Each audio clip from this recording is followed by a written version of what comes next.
Hey guys, Daniel here from Team Kuribrohs. I am joined with Alvin Fung, who finished third place at the Gamers World Regional today.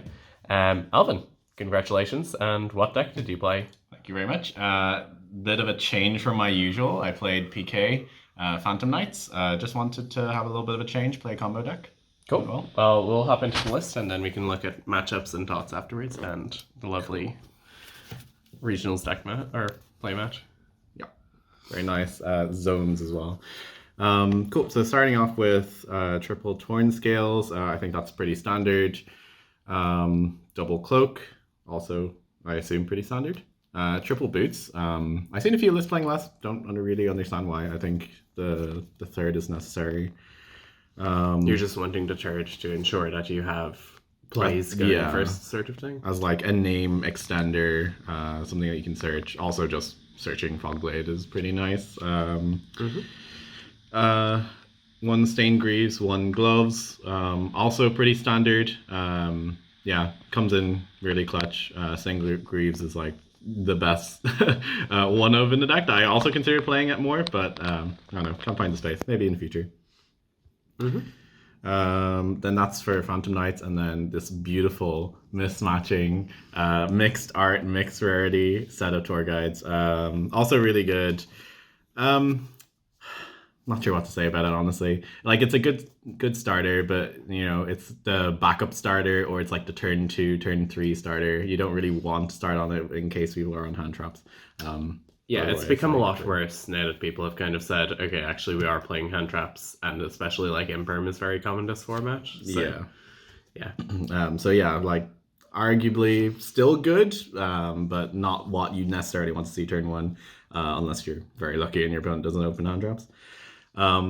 Playing 2 Psychic Tracker, 1 Wielder. You'll see later I'm playing E-Telly, and I wanted an extra level 3 extender that just didn't have too much of a cost to it or anything. Like, just could just summon out, and after opponent hand traps or whatever it is, I can still continue moving on with my combo. Yeah, came in pretty handy. With E-Telly at 2, there were very few occasions where you end up opening 2 of the Psychics and E-Telly and then the E-Telly Z, but I still wanted to just have a third one just in case, because Psychic Tracker is still pretty useful. And then 1 of each danger, level 3 danger. Pretty good to draw into your outs and things like that. And yeah, ditching the good cards as well. You're not playing Nessie specifically because it's not level 3, is that correct? Yeah, I tested it for a bit, but honestly, with a few of the kind of garnets in the deck, you don't really want to lose the cards in your hand. Yeah. And yeah, having a non-level 3 body is not as useful as if it was level 3. So things like the Psychic Tracker was just a little bit better. 1 good Garnet, which is Scythe, searchable at the end of your combo, but also just if you open it, then you don't need to make any Dagda and just have Scythe. Yeah, turn 1 Scythe is pretty good. It's never a brick, even if you open it. You can pop it with DP or Break Sword. Yeah. True, Rusty, and then like later in the game you can even just summon Dagda to bring it back. So yeah, Scythe is just pretty good. It's a problem in this format. Good in this deck though. Yeah. And then the slightly worse Garnets are Seer and Graph. I did consider cutting them because opening them is really irritating. You end up just using it in order to link your Charbini into your Rusty, but like when you don't open them, they're really good. So I kept them in. I'm sure everyone else has also considered this at some stage and then decided that it was just better to keep in. And then these are the even worse Garnets that I kept seeing a lot today, but it was fine. Like, it didn't make too much of a difference. Only saw both of them once. And it was maybe only like 30-40% of the games I opened one of them. But yeah, I mean, worth playing for sure. That's all the monsters. I honestly cannot remember how many monsters there were. I believe it was like 23. So yeah, moving on to the spells. 1 Rhoda, I think absolutely necessary. They're all warriors. The double E-Telly. I think it's just a nice extender into your Psychics. You're essentially playing 5 level 3s that summon out for free when you have a level 3, or in this case when you have no monsters. So it's really nice to have. 1 Called By. I didn't really come in handy today. I didn't really see it as much, and when I saw it, I either didn't need it or wasn't in a good matchup, like it was a game one, and I didn't side it out. But presumably it's fine. I think the half the format is split into just maining board breakers, and the other half is hand traps. So, still needs more testing. But I think as a one of, it's like fine to just keep in the deck for now. I played one Monster Reborn. I Monster Reborn my DP so many times. It was very worth it. But I also got Gamma Sealed so many times. So, it was still nice. I still enjoyed it. And just having it as an extra extender, past getting Nibiru'd or something like that, I think it was good to have. Next we have triple Fusion Destiny. So for DP, I think it's a must-have, and when you open it, it just makes your combo even better. So yeah, definitely playing it. I'm maining triple Lightning Storm and triple Dark Ruler. I don't like drawing hand traps for turn, so I wanted to play board breakers. That's generally my mindset with most decks that I play. And I think in this format, there's so many things that just invest so much onto the board that one or the other will be useful to play. Were you happy with playing these, or would you have rathered that you had kind of imperms and veilers or imperms and ashes instead? I did enjoy playing these. In the hands where I did open a danger and none of the garnets that I didn't want to lose to the grave, drawing into them was pretty handy, but also drawing as a 6th card did come up quite a lot. I did get a little bit lucky where most of the time when I opened Lightning Storm, I was against a trap deck, and when I opened Dark Ruler, I was against a combo deck, so, it worked out in my favor. And yeah, seeing multiple of them wasn't the worst thing, because you could just, summon 2 monsters, make DPE, but you've already, negated their entire board or gotten rid of their back row, and then you can just kind of maintain control over that. So honestly, worth playing. I enjoy playing it, and I'll continue playing it more than likely. And then that's all the spells. And then for the traps, we're playing the one shade. I think pretty standard as well. Nice to trigger your Dagda and make Redoer with it potentially as well. And other times just to go into Anaconda, past Nibiru or something like that. One sword because I don't own wings, and the order that I ordered it in is apparently lost. So, it doesn't really make too much of a difference, but... You could have asked me for wings. It's fine. Keep it with the aesthetic of the other traps I have. So, it doesn't really make a difference other than this may or may not stick to the field, where wings definitely doesn't. But most of the time, I think I only opened it once, and even when you open it, you can just, discard it off of Torn Scale, so it's fine. Yeah. And then our last 3 cards are the 3 Fog Blades, which were pretty good. Were you happy with 3 Fog Blade, or would you have rather play 2? I definitely would play 3. Honestly, I would play the 3 Fog Blade and continue playing the 1 sword. I know it's a little bit of a brick if you open it, depending on your hand. There was one game where I really opened really bad. I opened Seer, Sword. I think Fusion Destiny was the only card that was useful, and it got ashed. But still, having the extra thing to banish is really valuable. I think in this format, there's so many things you want to Fogblade that I think it's worth playing 3, and you should play the sword just so you don't banish one of your interaction cards, because Fogblade, I think it's pretty valuable in certain matchups like Fluenderies and... Here you're saying sword or wings interchangeably, right? Yeah, sword or wings doesn't make a difference as long as it's one that reincarnates from grave. Yeah, but Fogblade definitely at 3, in my opinion. If you're not happy with it in certain matchups, you can always side them out, but I would say in the main deck, 3 is You're really happy with that? Cool. Yeah. Cool. So that's the main deck. 42 cards, main. You madman. Well, I hated drawing the Garnet, so I might as well reduce my consistency slightly. And I am playing 6 blowout spells, so whatever, it's fine. I always go over 40. I'm quirky that way. Cool. So for the extra, 1 Link Spider to turn your Shade Brigadine or Nibiru token into an effect monster, so that you can go into Vert. Vert Anaconda, just everyone is basically playing it for one reason or another. And then 1 Charbini, also pretty standard. Really good card, being able to send the Phantom Knights if you open Tour Guide or the BA stuff. The Dagda as the way to search for Scythe. Yep. And then in certain matchups, it is just a dead card if you're setting out Scythe, but I think it's really almost like a guaranteed win if you open Scythe against a combo deck or something.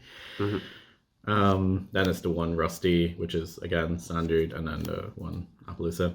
I made Appaloosa for 2 more than 3, I think. Just mainly because a lot of game ones I just went sort of high risk, high reward. Like Cherub and Dagda, yeah. Just hoping that they just didn't have Nibiru, and if they did, sure, I'll just make a Vert anyway, which is what would have happened anyway. That was like kind of my mindset. Like regardless, they would have Nibiru before I made it to Appaloosa. So whether or not Appaloosa was at a 2 material or 3 material, they were going to Nibiru me anyway. So I just normally went Dagda first and then Appaloosa. And it made the combo slightly better in that you can go Break Sword into your 2 level 4 Phantom Knights and then into your Vert after that. So you have Break Sword Engrave with potentially a trap as well. So those were the links. The one DPE, very good card for the deck. Being able to pop your traps, being able to just maintain like tempo. A lot of your stuff, doesn't care that they're engrave, and if they're dead or if you're negating like an on-summon effect with Fogblade, and then after that point it's dead, just being able to get rid of stuff is pretty good. And yeah, like just clearing the board for OTKs and stuff, which I was very concerned about before the event, just kind of practicing that. Helps a lot, and then the recursion is like ridiculous as well.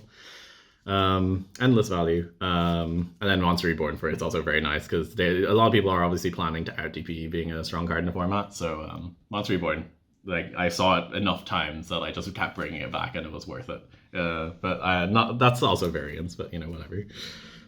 One Levier. You only technically need 1. I was debating playing 2, but I didn't really have space, and I put weird cards in the extra deck. So, 1 was great. Then 2 Break Swords. I think you need 2 for sure. There are some hands or matchups that you go second against that realistically all you're doing is just Break Sword to pop something because they have like a barrier statue or something, and then you just go into rank 4, or you go into Vert.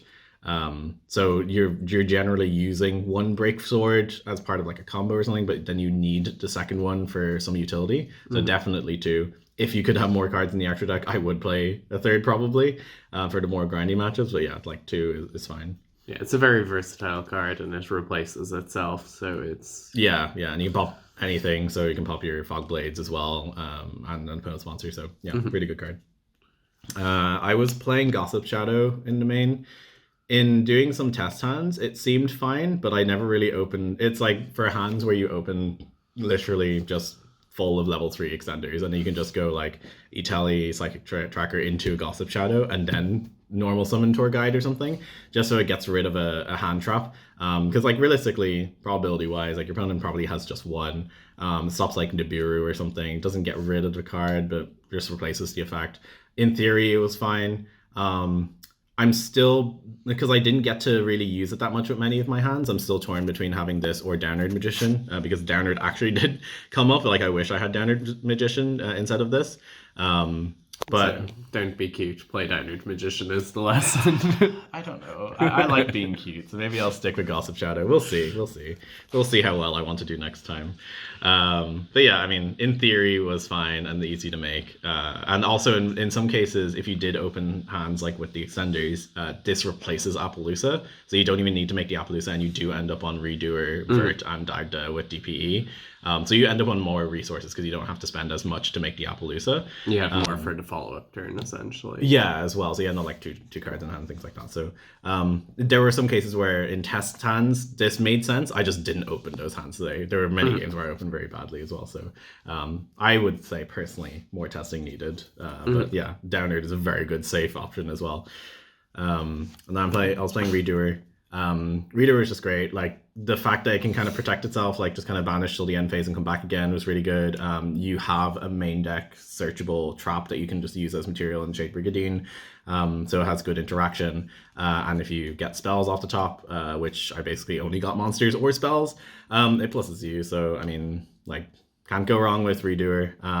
I think in most formats it's like the better choice, but like obviously if it becomes a more back row heavy format or something, you're playing like Tornado Dragon or whatever. Yeah, or you can play Abyss Dweller in this spot. It's kind of... or Dweller, yeah.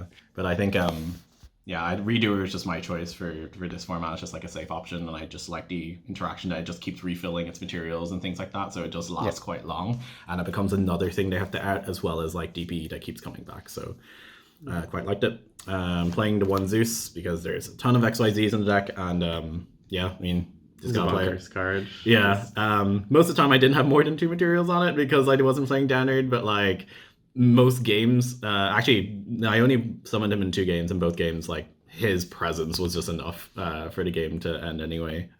Because one board wipe was enough. I normally had it paired with like a DP, so there was like 2 interaction. Yeah. He's just to apply like a little bit more pressure if you don't get to kill him that turn. And then last 2 extra deck cards, I'm playing Raiders Knight and Ark Rebellion. So didn't come up a whole lot. Sometimes you need the Ark Rebellion for just like a 3k attack, just to kind of get game if you're like counting up the attack points. I didn't use its effect to kind of gain all the attack, but I did go against an Adignister player that I was expecting that this might be the only solution to their sort of Towers Link monster.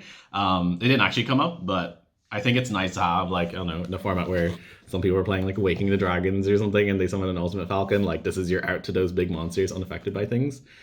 And I think like it's just fine to keep in there. It's never really wasted. Like still going into a 3k thing is not bad. And then you have so much materials under from Raiders Knight that if you go into Zeus after, like it's also good. Yeah. Which I did do once as well, so. Cool. And then for the side deck. Yeah, for the side deck, so I played triple Imperm. So as I said, I was maining more board wipes. So I wanted to side Imperms and triple Chalice to kind of go with it. This was for any matchups where I was going against Scythe. Because things like Dark Ruler and Lightning Storm are way too slow. Like they'll have summon Scythe in the standby or something like that. So this is just to be able to hit the Scythe, really was my mindset. But then other matchup against like Fluanderies, for example, I side in Imperms so that going second, if I open it in my opening hand, I can stop their first normal summon, and sometimes that stops their entire turn. So yeah, I sided them out usually for the Lightning Storms and Dark Rulers. Those were mainly the cards that kind of came in and out throughout the games. So yeah, these were for going second. If I wasn't sure, I'd just side in an Imperm or 2, depending on the numbers of cards I want to side in alongside it. And they were also good as just traps, just a set. Next, I have some 3 going first cards. So naturally, I was thinking a lot about what I was playing. So I was afraid of seeing a lot of Dark Rulers and things like that. So just siding in Judgments so that I can, combat Dark Ruler, Droplets. I don't know, any other card that would be a threat.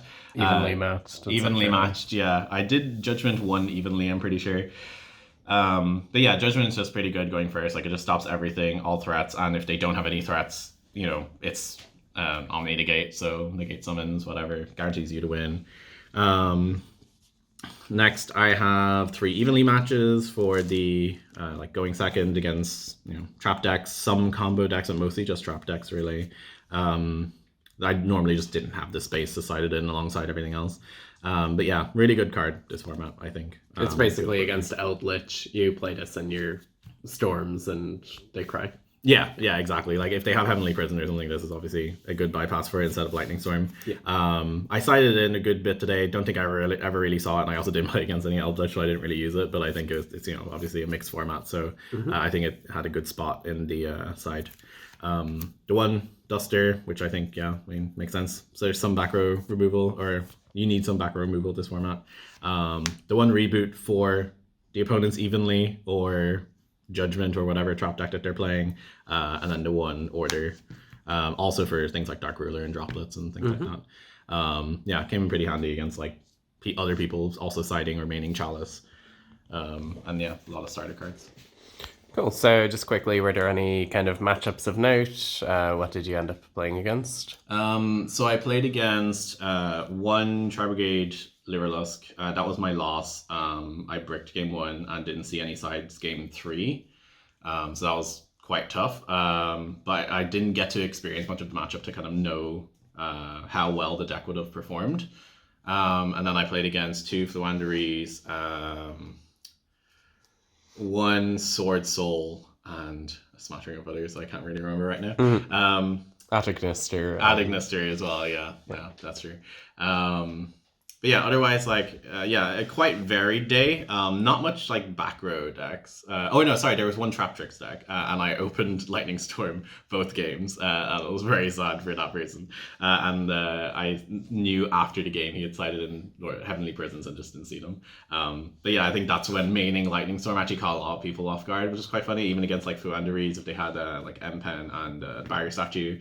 Like, just going semi main, Lightning Storm everything away was pretty nice. Caught a lot of people off by surprise, and like performed really well. So yeah. Cool. And then finally, do you have any shout outs you'd like to give?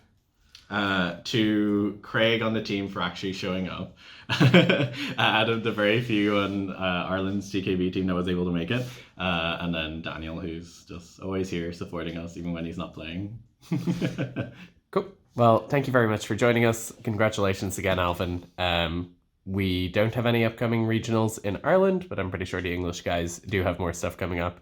So if you have any thoughts about the deck profile, any like discussion about Theory, I feel like Theory is pretty kind of like open at the moment. So if you want to talk more about it, just let us know down in the comments. Like, subscribe, all of that sort of helps. And yeah, we will see you soon.